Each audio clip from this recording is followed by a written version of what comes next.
So now let's move to the second question of the FRQ, that is the pre-response question or the writing question, the second topic. Use the relation between resonance length and wavelength. So basically in this part they are talking about open organ pipe, closed organ pipe, which we have discussed in the class, and resonance in air columns.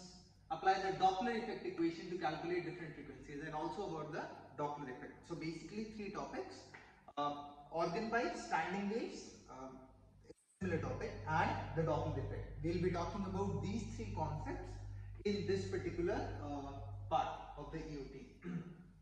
This is again from the same unit, waves and oscillations. Let's look at the first question. A 440 Hz tuning fork is held above a closed pipe. Find the spacing between the resonances when the air temperature is 20 degrees Celsius. We'll quickly review what exactly we have discussed before. Someone has made this PowerPoint, which is really nice. I can use it. So yeah, as we have discussed in the class, closed pipe and open pipe. So in closed pipe, basically it is closed at one end and open at the other end. Open pipe is open at both the ends. Usually like a pen cap would be a closed pipe, a fluid would be considered as the open pipe, or a normal pipe would be considered as an open pipe, which is open at both ends. These are pressure waves. This is the closed end here and this is the open end. If you look this part of it, this is a quarter wave. So I always tell the students that you have to divide the wave into parts. So if this is a full wave, then divide this particular wave into 4 parts. So this is part 1, this is part 2, this is part 3, and this is part 4. So you have basically like 4 different quarters of the wave. If we draw the standing waves, so here this is quarter 1, this is quarter 2, this is quarter 3, this is quarter 4. So each part is equal to lambda by 4. The distance is lambda over 4.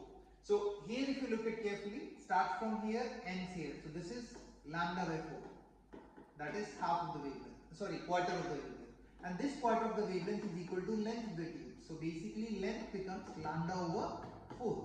And accordingly, lambda 1 is equals to 4L. You know that the wavelength and frequency has a relation. So you can change frequency is V by lambda 1. Place the value of lambda 1, you get frequency is V by 4L. Same way you can find frequency. Next frequency, the next order and the next order, and it will keep going. The points which are at 0 vibration, they are called nodes. And the points which are in the maximum vibration, they are called antinodes.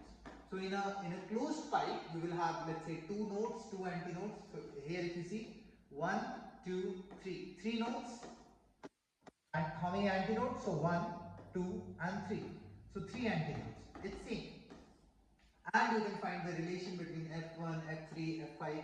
Usually it will be given in the exam, but yes, you should know how to find it out. So you just have to compare its lambda by 4 is equals to length according to the relation. L is equals to lambda by 4. Lambda turns out to be 4 times of L. I know that velocity and frequency have a relation. Velocity equal frequency times wavelength. So frequency becomes velocity over wavelength. If I place this value of wavelength here, I get frequency equal V over 4L. This is the frequency, the first frequency, the first harmonic, you could say that. Then the second, the third, the fourth, you can keep going and it will increase. You can find the relation between F1, F2, F3 and so on. When we talk about the open pipe situation, in open pipe what happens? Both ends are open. So this is half wave. This is half wave because one quarter, another quarter. So basically this is half wave. So L is equals to lambda over 2, half of the wavelength. When we say half of the wavelength, so wavelength becomes 2 times of L and frequency becomes V by 2L. This is the first harmonic, then the second harmonic, then the third harmonic. If you look at the number of nodes and antinodes here, so if we have 3 nodes, I have two antinodes. So basically nodes and antinodes will be different.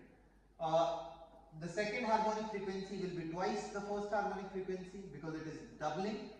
Third will be thrice the first harmonic. First harmonic is also called as fundamental frequency. Antinodes, nodes, high pressure region, low pressure region, if we are talking about pressure waves forming there. We have discussed all this in the class. Now, the question is, when we say distances between two resonances or the separation between two resonances. So if you look carefully here, we have separation between two resonances. Now, this is one resonance, this is another resonance. This one is lambda over 4 and this one is 3 lambda over 4. So the separation, that means the difference of these two will be 3 lambda over 4 minus lambda over 4. I will get lambda over 2. Same way, if we see the difference here, this will be 5 lambda over 4. This is one way and this is lambda by 4. So 5 lambda over 4. If you see the separation, it will come out to be lambda by 2.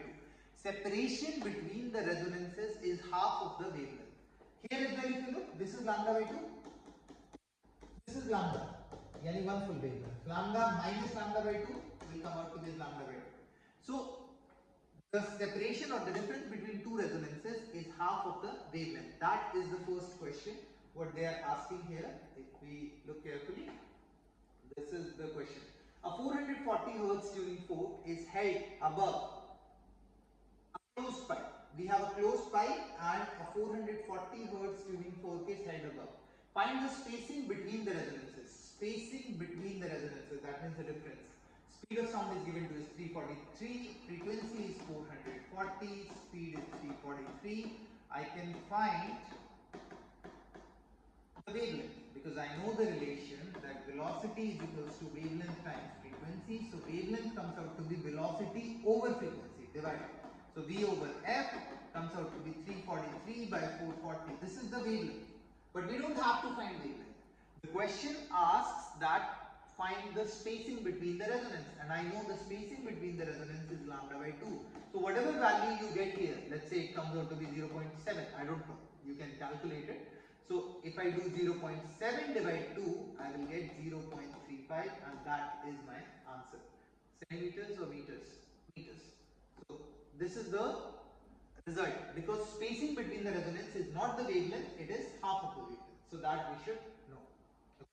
Moving to the next question. Okay, the next question is from 1 to 12 and it is mostly related to the Doppler effect part. So we should quickly understand Doppler effect a little bit. Yeah, here. So if you see, there is a sound source which is moving towards the observer and away from the observer.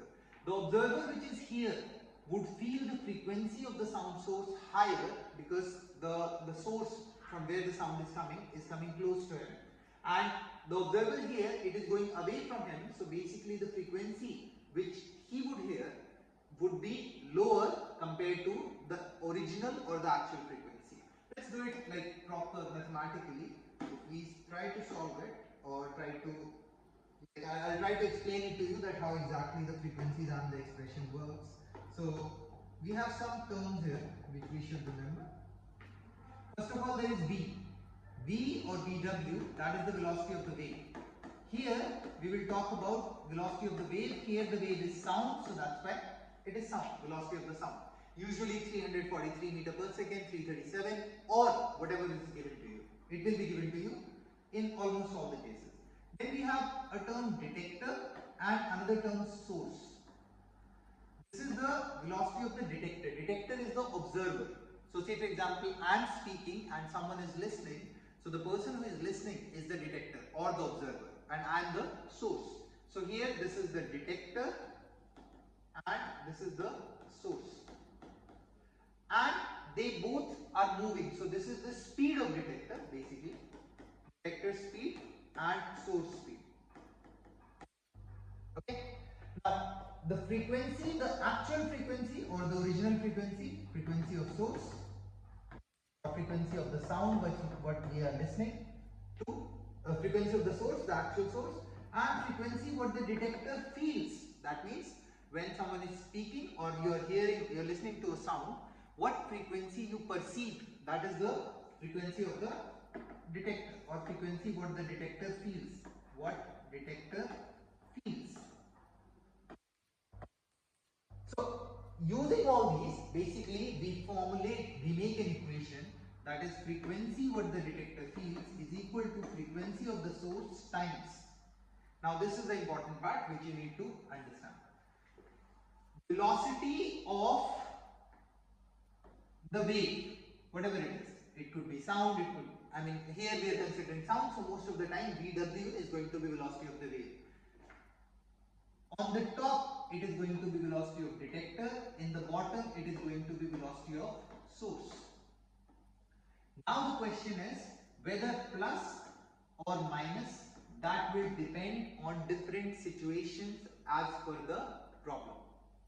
But the basic funda you need to remember, the basic thing which you need to remember is that if I have something called x over y, and if the denominator, yani this value, if this increases, let's say there is a term called z is equals to x over y. If y increases, z decreases. And if x increases, z increases. Anything which is in like above or which we call as numerator, if that increases, the actual value increases. But anything below, that is in the denominator, if that increases, reverse happens. Because this is inverse proportion and this is direct proportion. Now, we will be using this expression to solve almost all the cases, all the situations. Let's look at the first part. Car moving away from you, what frequency would you hear? Example problem 1. Okay, the example problem 1 is not here. Let's take the second question. We'll come back to this one because I think this one takes a reference of the example which has been given before. You are in an automobile like the one in figure 7. There is an automobile, this is the automobile, traveling towards a pole mounted warning siren. This is a pole here and it has a warning siren. That means this is making sound. If the siren's frequency is 365 Hz, that means this is the original frequency of the source. What frequency do you hear? There is a car which is moving towards the source here. Now try to understand this. This is the source. This is emitting sound. It is at rest. It is not moving because it is mounted on a pole. There is a car.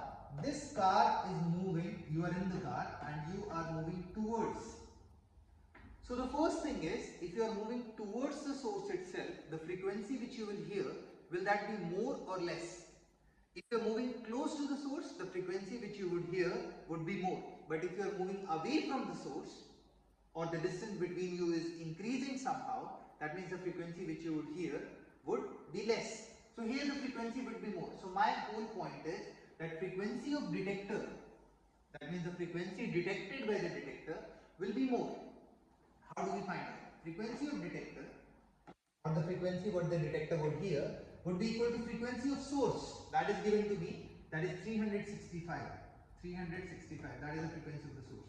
Times velocity of the wave. So this is making sound and the sound is traveling with the speed of sound, which is 343. So velocity of the wave is 343. Plus or minus velocity of detector. Now, this is the detector. The detector is moving close to the sound source. If the detector is moving close to the sound source, the frequency which the detector will hear has to be more. And if it has to be more, the term which is above should also be more, because term above becomes more, frequency becomes more.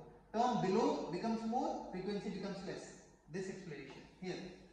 So 343, if I have to make something more, I will add plus the velocity of the car or the velocity of the detector, which is traveling towards 25 meter per second. It is mentioned 25. Over velocity of the wave again 343 plus or minus velocity of source. Here the source is not moving. That means this source is mounted at rest. So I need 0. So nothing happens. If you solve this, this will be the frequency which you will hear if you are in the car and you are going towards the source. And you will find out that the frequency of the detector here, or the frequency what the detector will hear, will be more than the actual frequency of the source. Because the detector or the observer or the car is going close to the source. This is the question. now there could be tons of situations where detector is going away, source is coming closer. All you need to remember is whether the frequency will become more or the frequency will become less, and that will define the entire concept, that how exactly the frequency would be affected. And this expression you will get in the exam as well, but you need to adjust the signs by yourself, that whether it will be plus, it will be minus, depending on different situations. Let's take another question.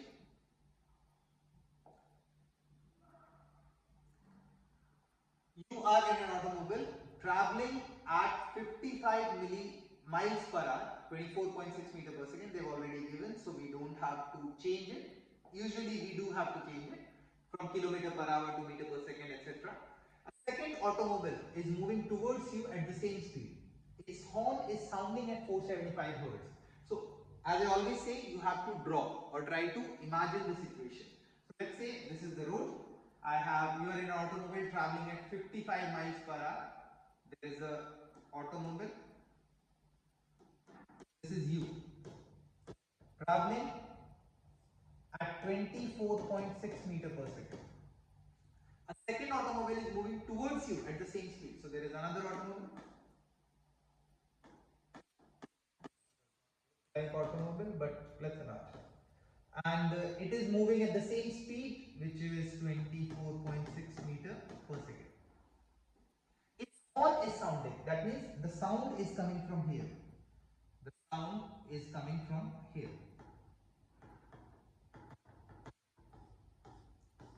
The sound is coming from here. The frequency of the source, now wherever the sound is coming from, that becomes the source. So the frequency of the source is given to you as 475 Hz. What frequency do you hear?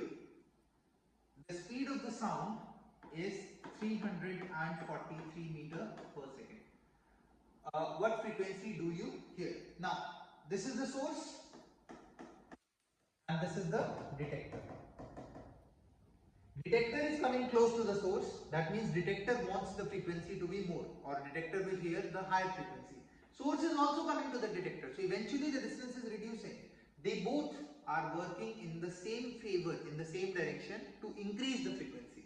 Source also wants the detector to hear, like source movement is also towards the detector, high frequency. Detector movement is also towards the source, again high frequency.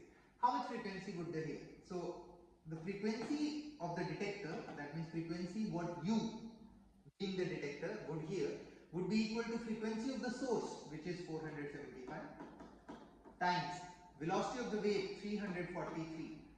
Up is the detector. Now detector is coming close, so plus, because this wants to increase the frequency 24.6 over velocity of wave 343. Now source is also coming close to the detector. That means this also wants to increase the frequency, so 24.6, but this time minus, because down, if it becomes small, frequency will become higher. So this, when you solve it, you will get the frequency what you would hear or the detector would hear after, because of the movement or due to the movement of both the cars towards each other. So all you need to take care of the plus and the minus depending on the situation. If it is down, it decrease, frequency increase. If it increase, frequency decrease. Opposite. If it is up, it increase, frequency increase. It decrease, frequency decrease. Direct proportion, inverse proportion. A submarine is moving towards another submarine, another question, at 9.2 meter per second. It emits a 3.5 megahertz. Mega or million is 10 raised to the power 6. What frequency would the second sub at rest detect? The speed of sound in water at the depth of the submarines are moving is 1482 meter per second. A submarine is moving towards another submarine. So let's say this is one submarine, this is another submarine, S1, S2, I don't know. At 9.20 meter per second. So this one is moving at 9.20 meter per second. It emits an ultrasound. So this one is emitting sound. What frequency would the second sub at rest? So the velocity here is 0. So this is detector because this is listening and this is source. The The speed of sound in water at the depth, velocity of wave is 1482 meter per second. This is the speed of the sound. We need to find out what frequency would the second sub at rest detect. Yani, what is the frequency of the detector, or what is the frequency the detector would hear. So frequency of detector is frequency of source. So do we know the frequency of source? Yes, 3.50 megahertz. So 3.50 times 10 to the power 6. Why 10 to the power 6? Mega. Times velocity of, when I'm writing this expression, make sure you go through the formula which we have written before, so that you can match that what is what. Like this one is frequency of source, Fs. Now velocity of wave, here it is 1482. In water, the velocity of sound is more. In metal, it is more, further. So it is the speed of sound works as gas, liquid and then solid. In solid, it is fastest. This is the velocity of the wave. Now, on top is the detector. Detector here in this case is not moving, so therefore the velocity is 0. So nothing on top, only the velocity of wave. Or you can say that plus 0, something. Now, down 1482 again, but source is moving close to the detector. So the frequency what the detector would detect would be higher or lower. In this case, when it is coming close, that means the frequency would be higher. Frequency, to make frequency higher, I should make this number small because it is down. So that's why minus.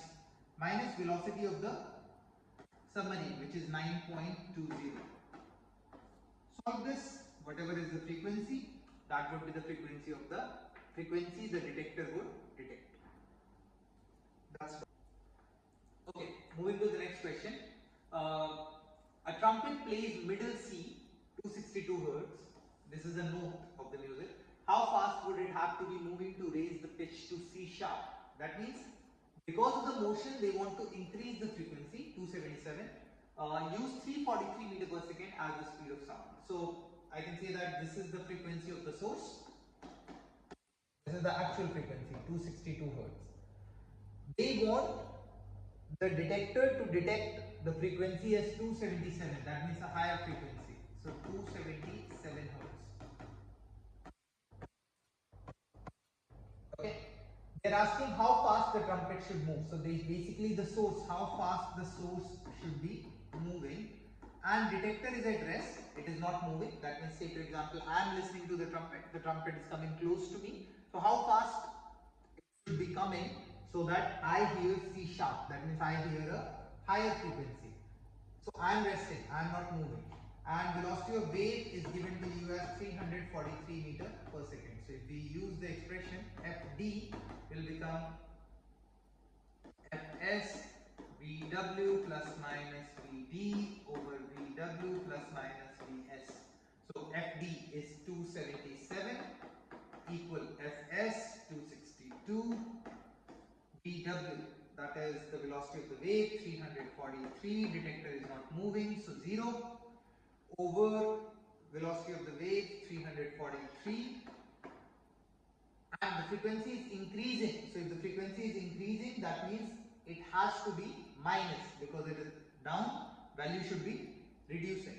So minus velocity of the source, which I don't know. So I can put that as x, and you will get the value of the velocity of the source, with what speed the source was moving or coming close to the detector. So this is how you find out.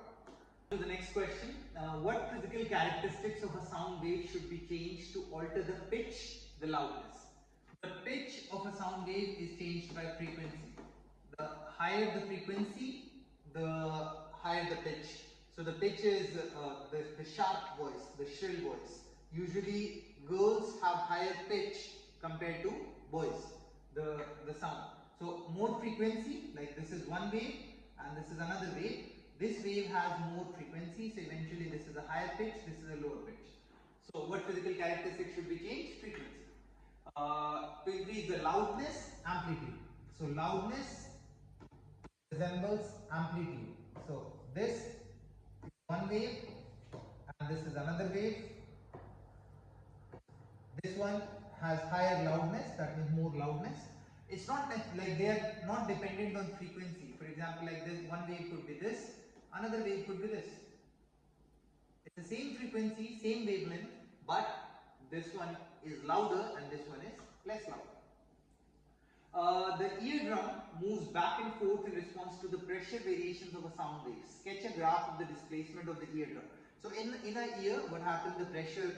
So how do you hear? Basically, when the pressure falls, or when the air pressure is interacted with the eardrum vibrates. It's a motion of oscillation, like it oscillates.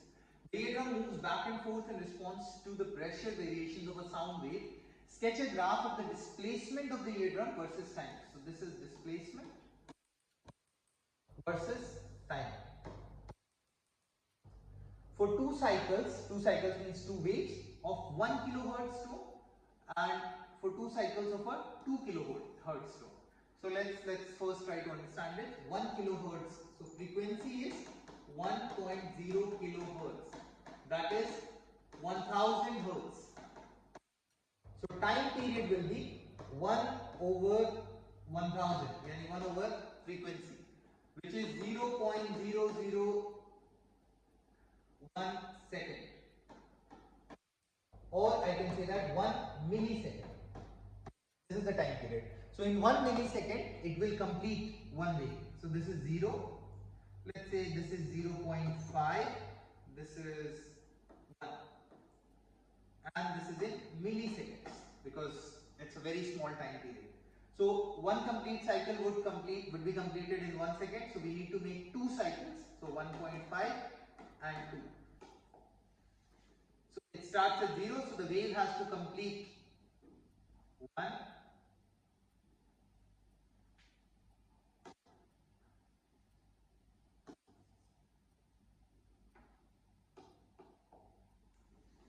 It starts at 0. One wave has to be completed in 1 second, 1 millisecond. So this is one wave.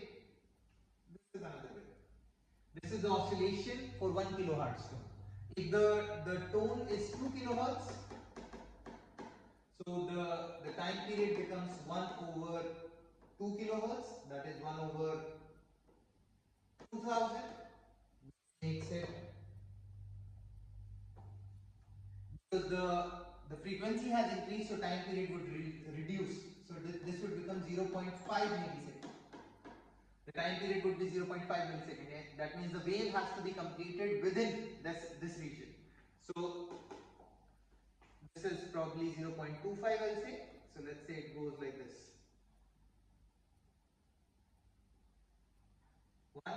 Another cycle would be this. So these are the two wave representations of the eardrum with displacement over time. We don't know how much it will displace, so we're just taking any general number here. Next question. List two characteristics of sound that are affected by the medium through which the sound passes, and two characteristics that are not affected. So, not affected, we have discussed this. Frequency does not depend on medium. No dependence on medium. So, if frequency does not depend on medium, even time period will not depend. So, time and frequency does not depend, time period does not depend on the medium. What depends? Speed depends on the medium. Speed changes. Wavelength changes with medium. So these are the characteristics which changes with the medium. How many times greater? Next question. How many times greater is the sound pressure level of a typical rock concert? 110 decibel. Decibel is the unit of loudness. Then a normal conversation 50 decibel. So remember, every 20 decibel the pressure level becomes 10 times. 10x. 10 times more. So from 50 decibel we are talking about 110 decibel. So 50, 70, 90, 110. So 10x, 10x, 10x.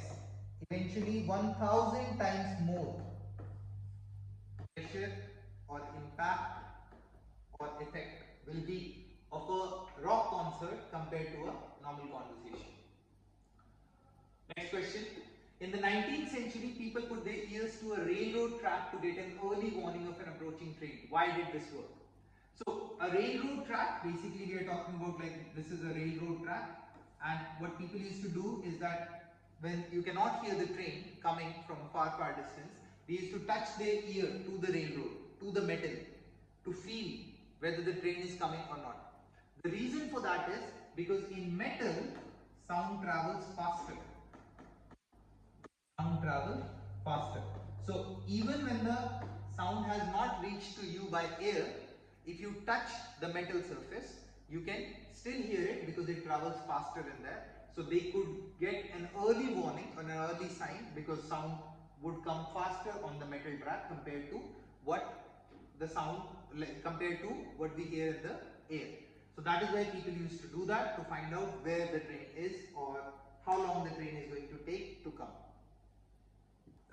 Next question. A bat emits short pulses of high frequency sound and detects the echoes.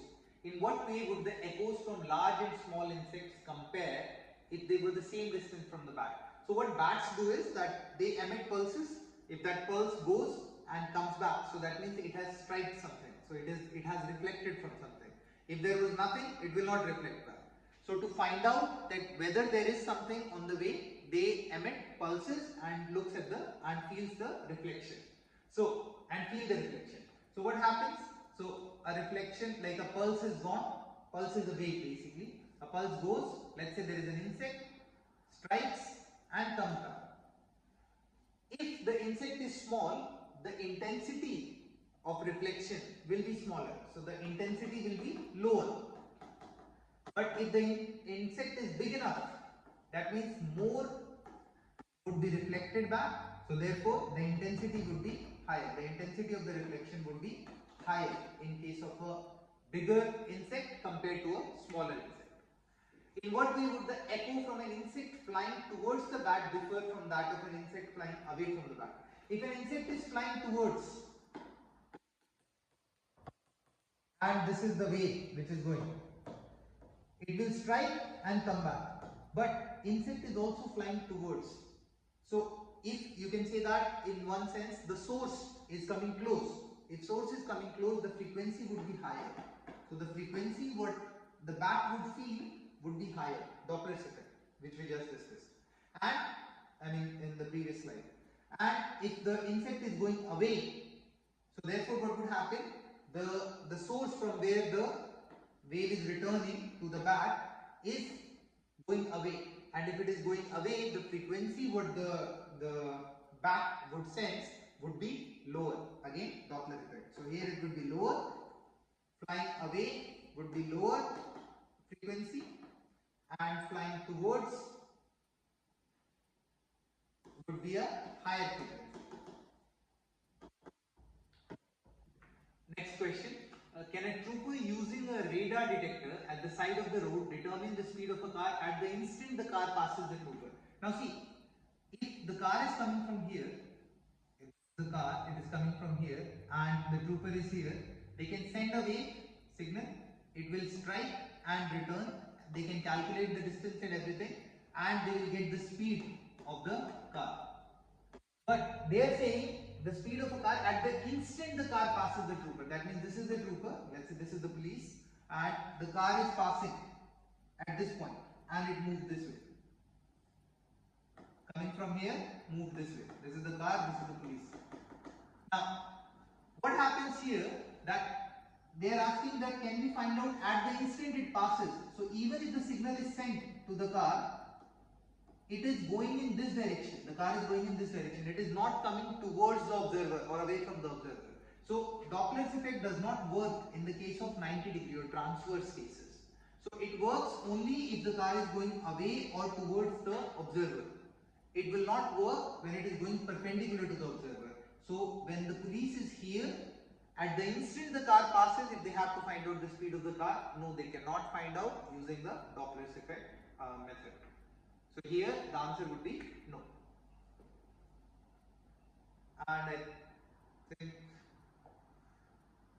yeah, this is the end of question 2. Now we move to the next unit, which is electrostatics. So once we start with that in the next video.